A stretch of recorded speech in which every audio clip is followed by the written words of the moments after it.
ஒவ்வொரு நாளும் என்னை சுமக்கின்றதே, ஒவ்வொரு நிமிடமும் நடத்துகின்றதே.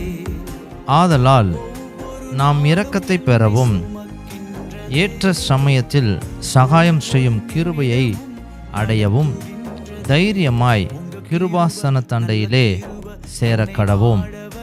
எபிரேயர் 4 அதிகாரம் 16 வசனம்.